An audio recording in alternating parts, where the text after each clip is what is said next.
G'day, mate, and how the bloody hell are ya? Welcome to In the Back of My Head podcast, episode 70. It's a creative journal where I just ramble on, talk about whatever's in the back of my head, try and clear some thoughts, move some cobwebs, move some clutter, try and make sense of it all. I've been in a tangle. I've been running around like a headless chook, like an absolute raging dickhead, and so I missed last week's episode. Perhaps that will bring about a scattered energy to my chatter today. It has probably negatively affected the way that I've been interacting with other people and interacting with myself. But hopefully, talking into a hot mic will clear some airways. If you get anything out of this podcast, fucking bloody brilliant, mate. I do appreciate it.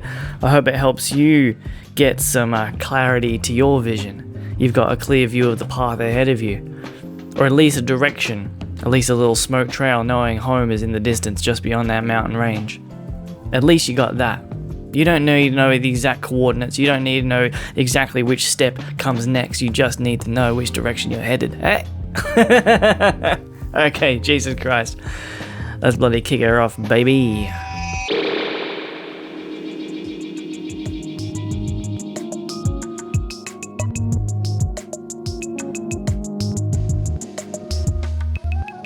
I don't have all too much of a plan for today's episode. I have not been thinking about podcasts. I've not been thinking about...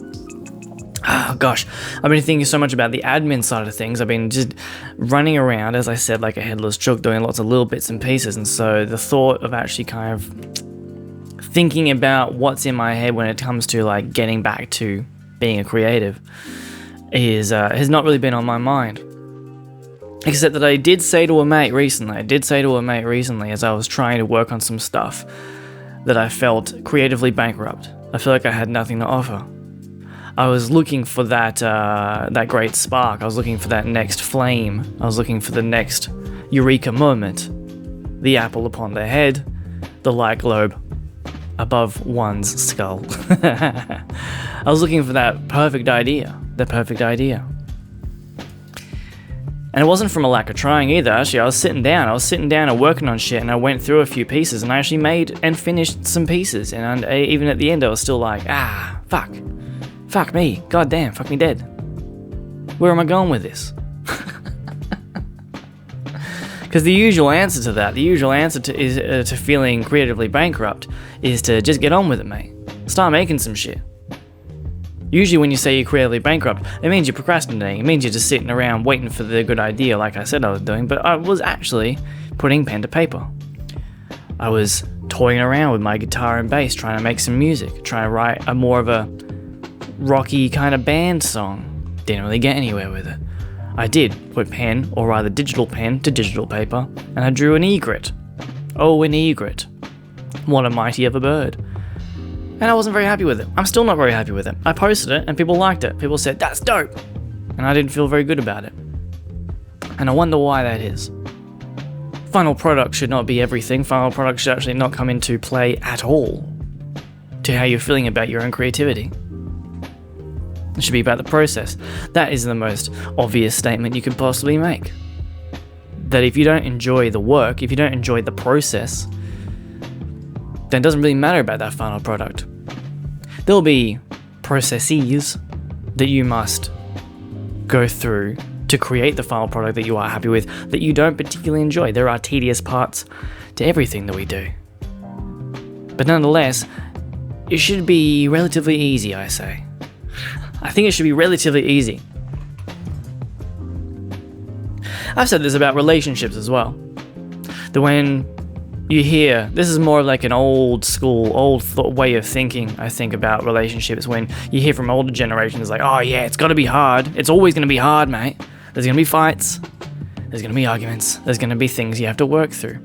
And for sure, there are things you have to work through, but that phrasing of it makes it sound like, oh, it's a real slog sometimes.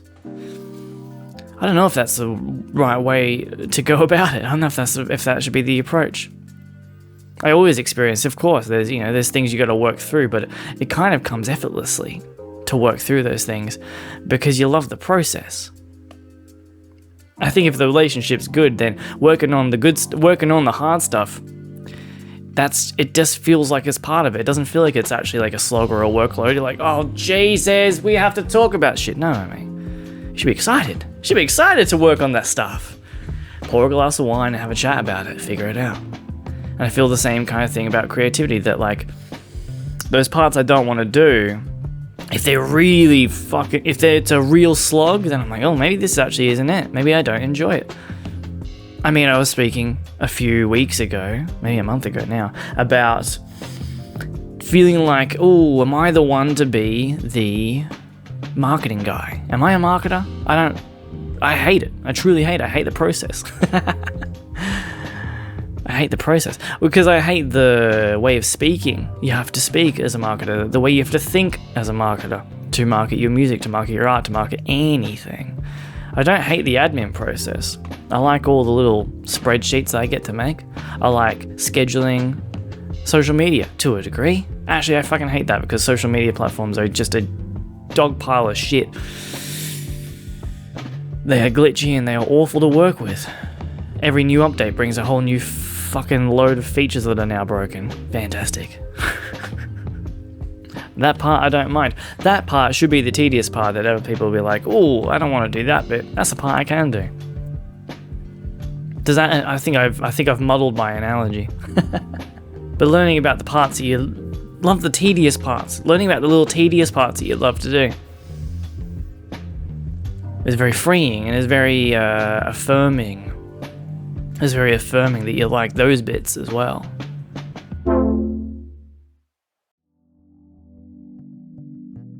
It was only last week that I said that to the mate. It was only last week that I said, I'm feeling a bit creatively bankrupt. And then for the past 3 or 4 days, I've actually been working on a bigger drawing. I'm really, as you know, as myself and many others do, we flip between different creative processes and different creative mediums and what have yous. And at the moment, I'm very deep into the illustration rabbit hole. I'm even practicing. I never practice anything. It's my biggest weakness, is I never practice anything. I never practice my scales on my guitar or my keyboard, and I certainly never draw the basic shapes and practice my shading and practice visualizing a character in 3D space so that you might draw perspective properly. I don't ever do that.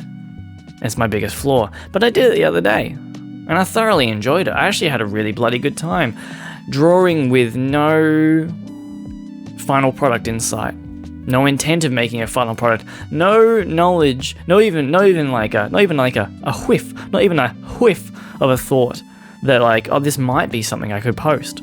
It was just purely for the fucking practice of it. And now the piece that I'm working on is certainly going to be something I'm going to post. I'm really looking forward to it. I'm drawing this big castle and I'm really enjoying it. It's another learning process in perspective, which is I'm not good at. I'm not great at perspective because it's one of those basics that I never practiced. But I'm trying to learn a bit better. And so I thought, okay, I'll draw a big castle. That'll be good. Now I will say that I traced, the basic foundations of it to get that idea, but it's a very in a very clinical, very critical way of kind of processing. Like, okay, well, if that's there, then how's these lines work? Blah blah blah blah blah. And the tedium of drawing individual roof tiles and bricks and all kinds of little details, I've been thoroughly enjoying. And I think coming after doing some practice, I drew some basic shapes. I drew some basic 3D shapes. I started with just drawing some basic circles, really taking it back to basics.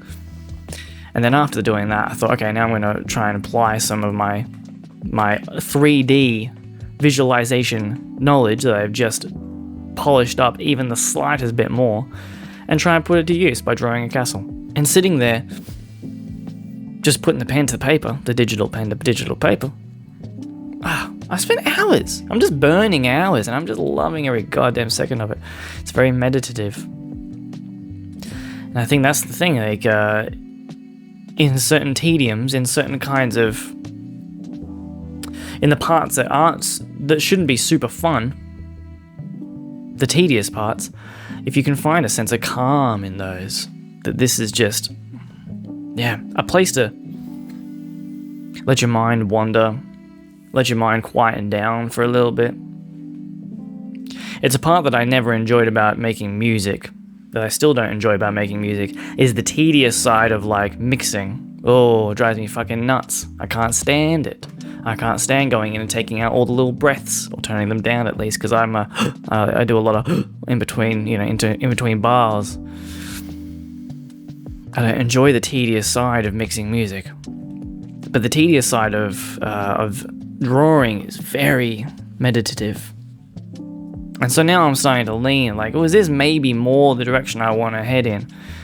Visual art's one I always kind of shy away from because it's kind of, I don't know, actually. I think I spoke about it a few weeks ago about the idea of being an artist was very unappealing, a professional artist, while the thought of being a musician was very appealing. And now it's like totally flipped.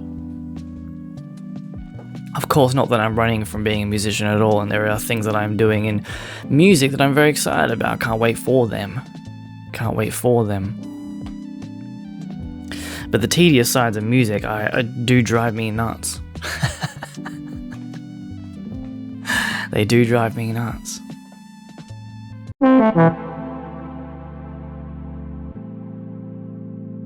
None of this was actually what I was going to talk about today. But I opened my mouth and out that came.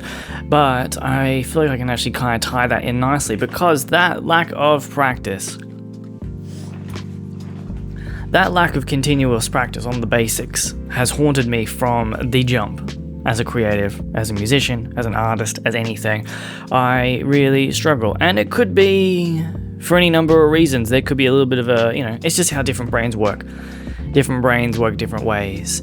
And the polar opposite for me, funnily enough, is my younger brother, who is a jazz musician, who I've seen practice 8 hours a day, sometimes maybe more.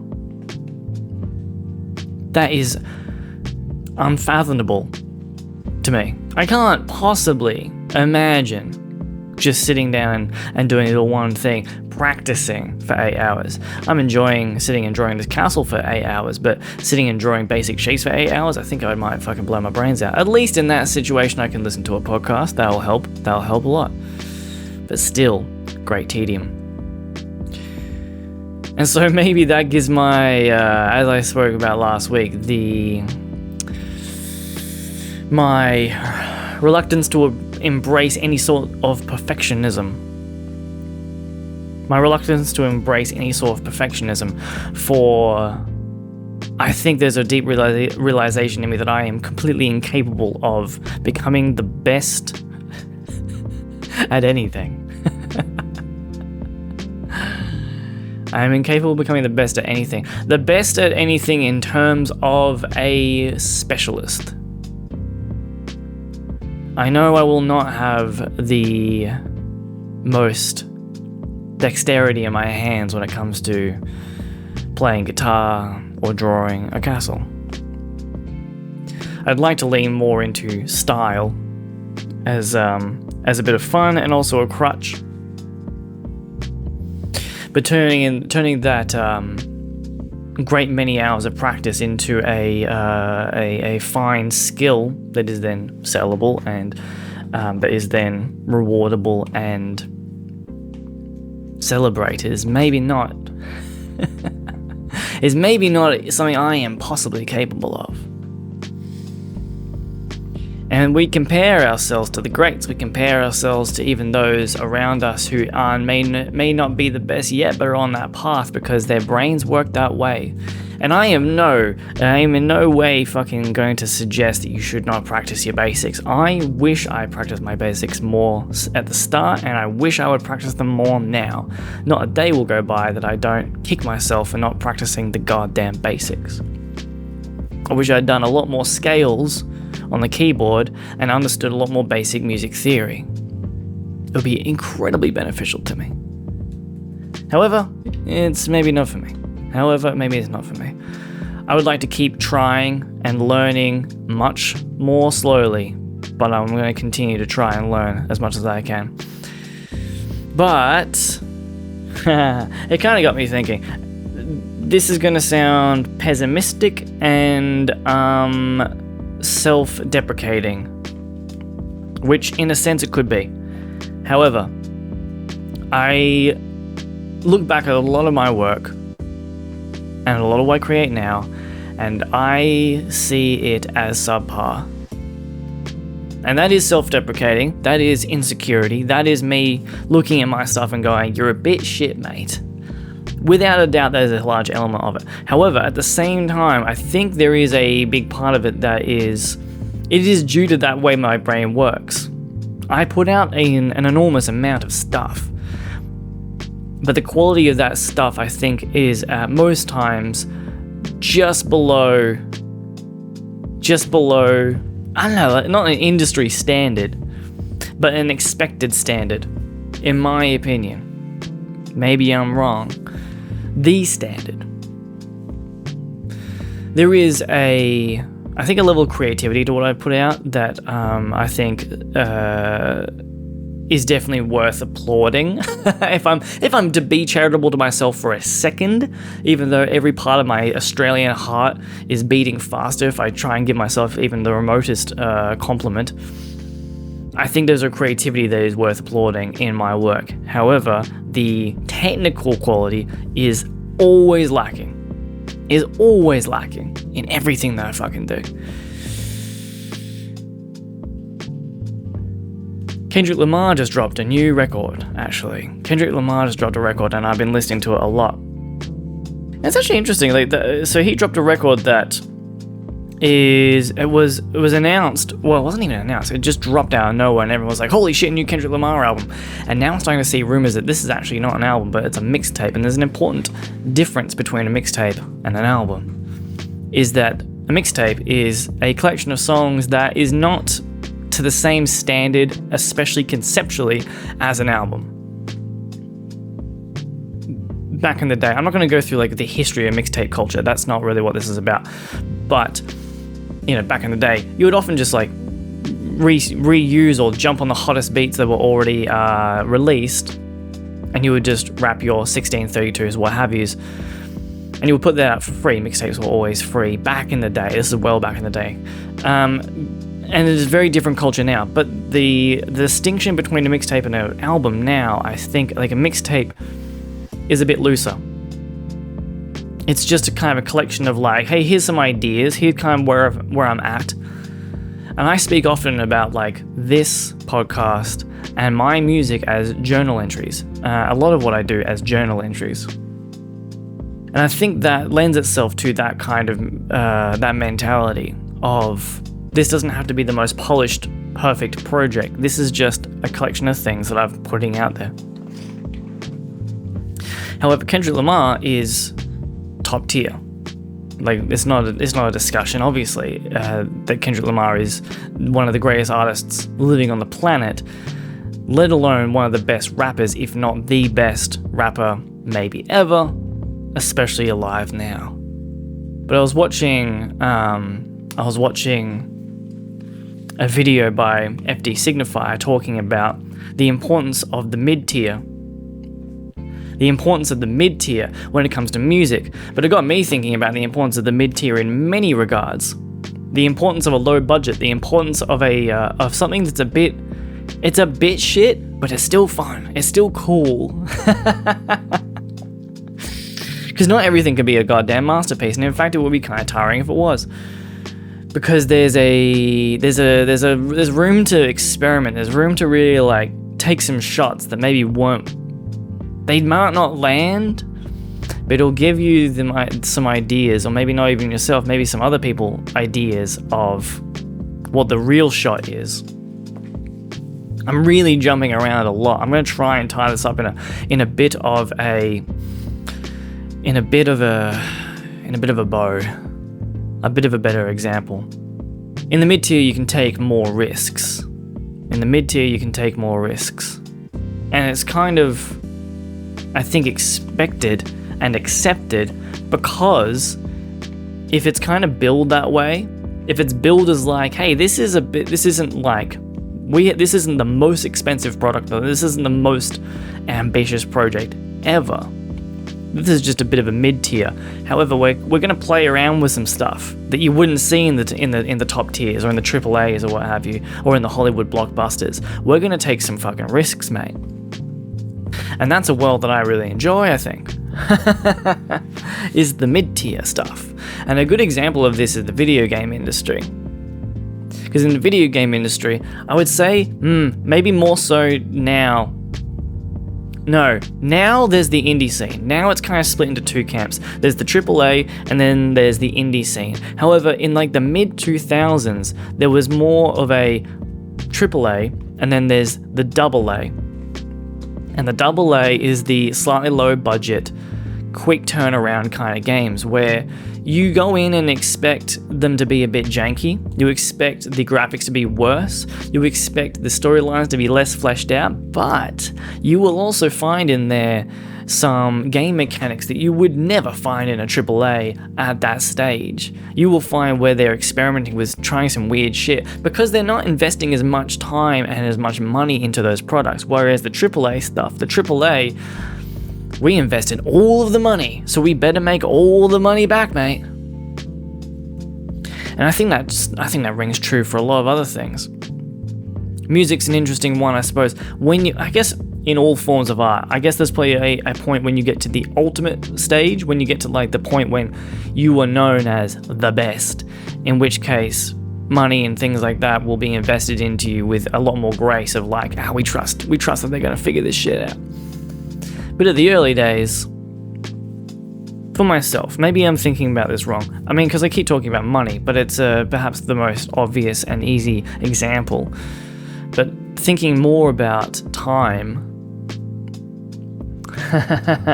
if I don't have the capacity to really pour myself into honing a single skill to the point of mastery, then maybe it's also going to be the case that if I try and do that for a project, the project will maybe fall apart even more. And because I poured that much time and energy into it, will it then have an air of like, this is supposed to be AAA status. This is supposed to be the masterpiece. However, it's not there. It's not quite there. Whereas with most of my stuff, I kind of enjoy the fact that I put out, especially with music, I put out the project in a way that's more like, hey, look, here's some things that I did it all myself, so just remember, it's not mastered properly, it's not mixed properly, but there's some good ideas in there, and there's some cool music in there, and it's me, I'm very much in there. It's not a masterpiece, it's not perfect. It's not to the standard that you're used to listening to all the best shit on Spotify. It's not that, mate. But it is a collection of ideas that I really enjoy, that maybe could be polished up one day if there was more money and more effort and more energy from myself, but hey, it's just not what the project has the capacity to be. Instead, this is a AA release. This is a mid-tier.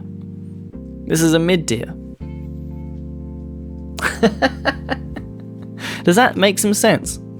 I don't know if that makes any fucking sense. In the case of music, especially like live music, you can't all fill arenas. There has to be the local band that everyone kind of knows and knows like, oh, we'll go and see them for a bit cheaper because we can't afford to go see can't see the Rolling Stones every goddamn week. We'll go see these guys at a local pub and we'll have a good time. Are they the Stones? No. I should have picked any other band besides the Stones. I should have picked any band that isn't 80-year-old men, and also, in my opinion, not that great. Come at me, I've never enjoyed the Stones. But there's the locals that are still fucking kicking it and still doing some cool shit, and you'll get some weird ideas, you'll get some risks, you'll see them take some bigger risks up on the stage maybe, and it'll be a little local hero. But yeah, maybe it's not world stage level. It's just mid-tier, it's just local. And so really I'm just saying to anyone who's listening to this, and to myself, obviously it's kind of the main point, but to anyone listening to this, if you're feeling like, man, how am I ever going to climb that summit? Pick a smaller mountain. Pick a smaller hill. Just walk across a field, mate. Don't worry about that mountain. Don't worry about getting to the summit. There's only so much room on that summit anyway, mate. Why don't you be part of the base camp that people go through and refuel to go up to the summit? You might be part of a wave of creativity that could fuel masterpieces that you might not make. I think about that with the poetry scene. Being part of the Melbourne poetry scene, I haven't got really the drive to go out there and try and get onto the poetry slam stages, compete in nationals or anything like that. It's not really my kind of thing. And so therefore I don't think I'm ever going to like hone that kind of poetry skill to that level. However, I really enjoy being part of the scene and doing the few little things that I do, getting to run the nights, getting to put out my poetry as well, on socials or what have you, and thinking to myself, maybe some of this will, push some of my mates to go off and be the fucking competition, to be the greats. I hope that I get to be part of base camp. God, a lot of weird, stupid analogies that just like keep jumping around. I don't know if any of that really made any sense. Every single episode, really the heart of it is just make shit, mate. Just start making shit right now and be ready for it to be a bit shit. But the ideas might still be good. And people will probably see that, and if it's framed in that way, that hey, this is just a bit of a rough collection, people will be a lot more forgiving, and they'll just see the ideas for what the ideas were, not necessarily the execution has to be fucking exquisite. Put stuff out, mate. That's the podcast today. Hope you enjoyed it. If you enjoy what I do, I know I keep saying like Patreon and shit like that. If you're enjoying this podcast, when you see some clips that resonate with you that I post on socials, share them around. If I can bump up, get a few more listeners, that'd be dope. Leave a comment. DM me. I mean, you all know me. I'm sure everyone listening knows me personally, so DM me with whatever's rattling around in your head that you're freaking out about creatively, and I might have a yarn about it on here, just for the fun of it. Be well, mate. I love you very much. Keep putting shit out. Don't fucking worry about it. Alright then.